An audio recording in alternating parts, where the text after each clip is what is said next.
Баршаңызға қайырлы күн. Сіздермен бірге Казату Пресс жаңалықтар бағдарламасы және де оның жүргізушісімен Бейбарыс Сұлтан. Бағдарламамыздың екінші шығарылымында университетіміздің ең елеулі оқиғаларын біз баяндайтын боламыз. Назарларыңыз экранда қалсын.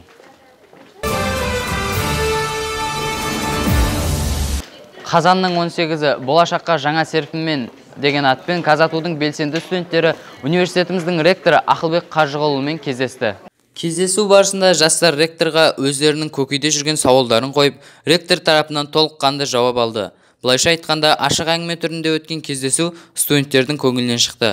Мұнда келген белсенді жастардың бірі университетке арнап өлең оқса, енді бірі жүрекжарды тілектерін жеткізді. Жүздерінде жаңашылдықтың оты бар, білімге құштар жастармен әңгімелесудің әсерлі болған сонша, ректор Ақылбек Қажығұл да өзінің жастық шағынан әдемі естеліктермен бөлісті. Сондай-ақ жастарға өзінің өмірлік тәжірибесінен түйген ақыл кеңесін айтып, әкелік, ұстаздық ілтипатын білдірді.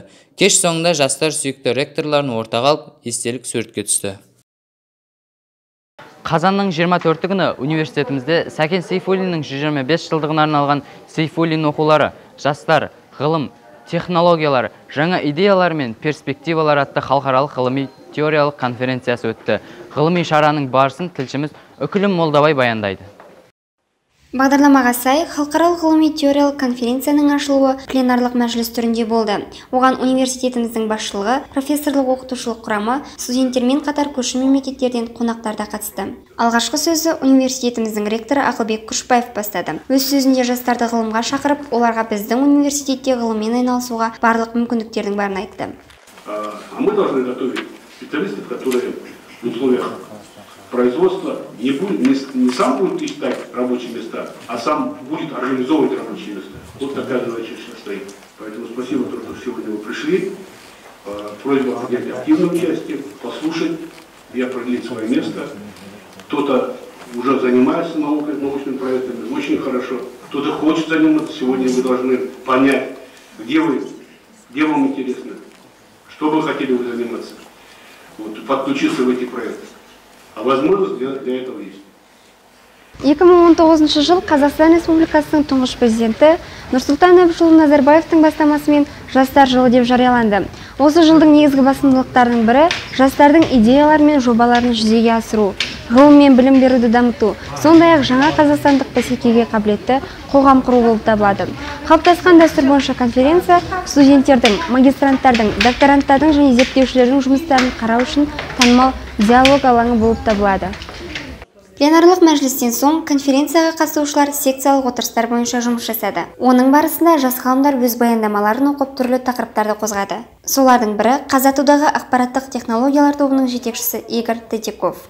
Одной из систем, которую мы внедряем в рамках этого проекта, является система FeedNet. Осы жоба аясында таныстырып отырған жүйелердің бірі FeedNet. Бұл автоматизация және тамақтандыру жүйесі. Ол тамақтандыруды жоспарлы әрі ырғақты түрде жүзеге асыруға көмектеседі. Бұл нормалау және бөлу тұрғысынан алып қарағанда өте дұрыс. Белгілі болғандай, мал шаруашылығында тұрақты және біркелкі тамақтандыру маңызды. Сондықтан да бұндай жүйені таныстыруым жай емес. Шара тек ғылыми бағытта өткен жоқ. Сонымен қатар ұлы көшпенділер өркениеті атты көркемдік галереясы келушілердің назарына ұсынылды. Көрме авторы оқу ордамыздың доценті, Қазақстан Республикасының суретшілер одағының мүшесі Дүйсенбай Сыдықалиевтің картиналары бүгінгі шараға арналып қана қоймай, рухани жаңғыру бағдарламасында қамтыды. Бір жағынан Сәкен Сейфуллиннің 125 жылдығына арналып отыр.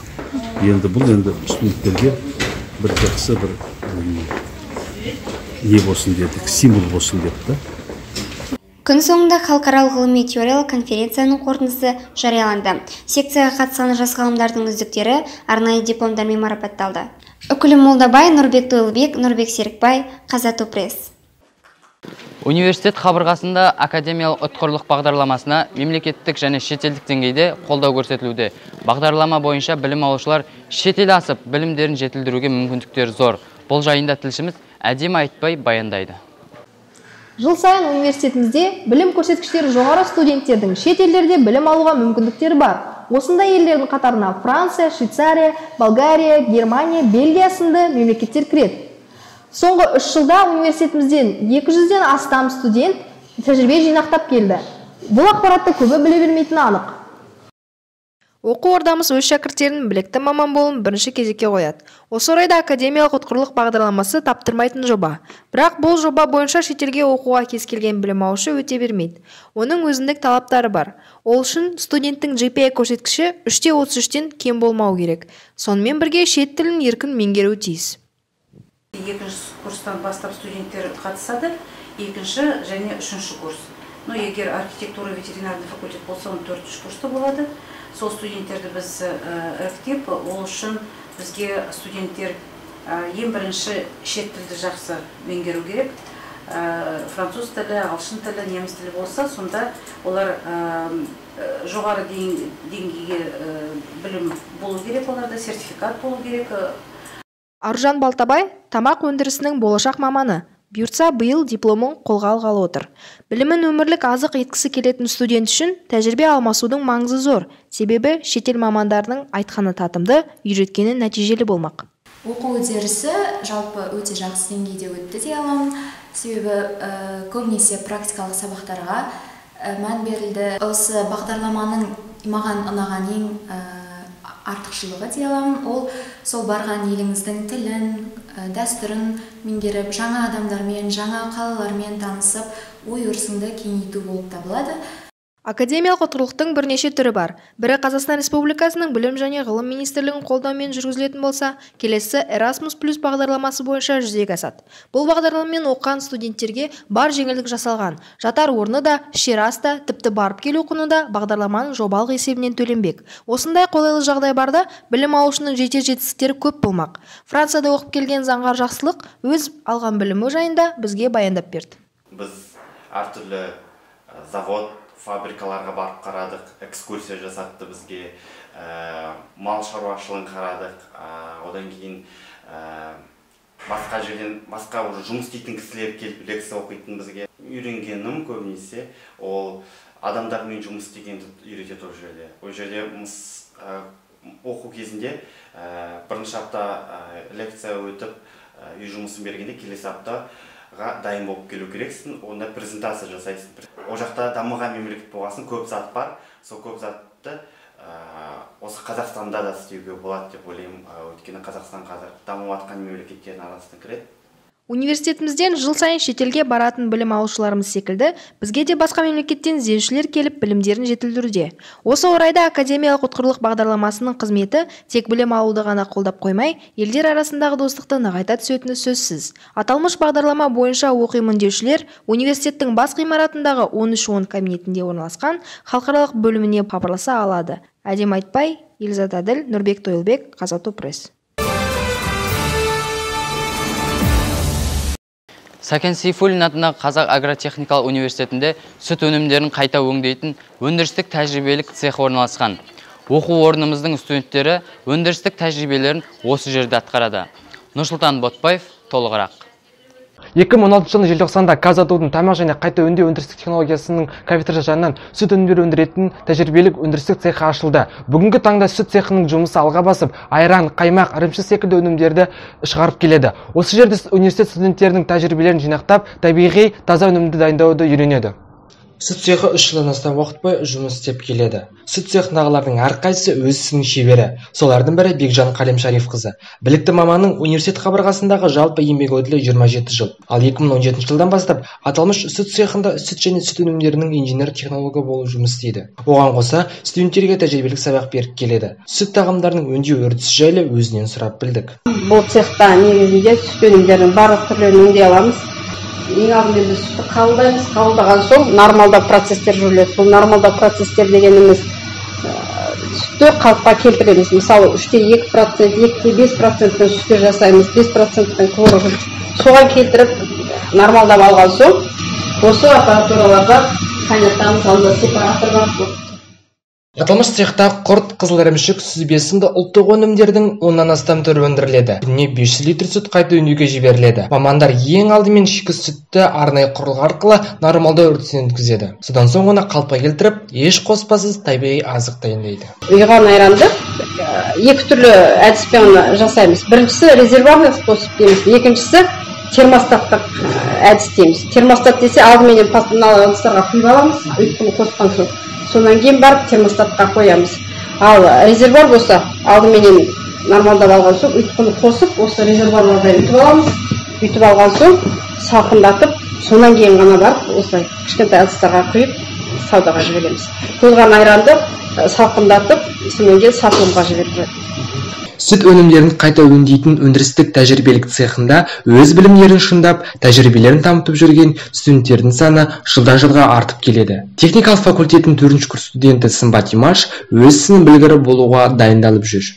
Мен өзім студент болған 1-ші курстан бері бізде оқу практикасы болады, өндірістік тәжірибе болады, оқу практикасын осы жерде өттік.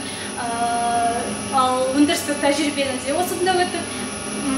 3-ші курстан бастап бізде өндірістік тәжірибеде басқа цехтарға баруға болады. Мысалы, бізде мини цех, мен үлкен өндірісті көрдім. Осы системада, мысалы, қандай өндіріс болмасын, сүт және сүт өнімдерінен басқа да өндірістер бар. Шарап өндірісі бар, немесе шырын өндірісі бар. Барлығы бір системамен кетеді. Сондықтан бізде университетімізде осындай мини цехтың болғаны бізді қуантады. Сүт өнімдерін қайта өңдейтін өндірістік тәжірибелік цехы білім беру сапасын арттыруды және университет ғалымдарының ғылыми жетістіктерін жетілдіруге жағдай жасауды көздейді. Алдағы уақытта цехты керекті жаңа аппараттармен жабдықтап, цех ауқымын кеңейту жоспарда тұр. Нұрсұлтан Ботаев, Жансай Қуанышбек, Иззат Әділ, Казату пресс. Еліміздің алдыңғы қатарлы оқу орындарының бірі Сәкен Сейфуллин атындағы Қазақ агротехникалық университеті өзінің білім сапасымен қатар спортта да үздік екенін дәлелдеп келеді. Мәселен, компьютерлік жүйе және кәсіптік білім беру факультетінің 2-ші курс студенті Олжан Дүйсенбаева белбеу күресінен алтын медальмен оралды. Бұл жайлы тілшіміз Дариға Ақмай толық баяндап береді. 2017 жылы белбеу күресінен әлем чемпионатында чемпион атанған Олжанның қоржыны тағы бір алтынмен толықты. Атап айтқанда, қыркүйек айында Оңтүстік Кореядағы Чунju қаласында бүкіл әлемдік жауынгерлік өнер ойындары өткен болатын. Осы аталған жарыста Олжан дайындығының арқасында қарсыластарының жауырынын жерге тигізді. Жеңімпаз атану оңайға соққан жоқ дейді ол. Южный Кореяда әлемдік ойындары өткен жарыс. Мен сол жарыста бірінші орын алдым. Бүкіл қарсыластарым мықты болған.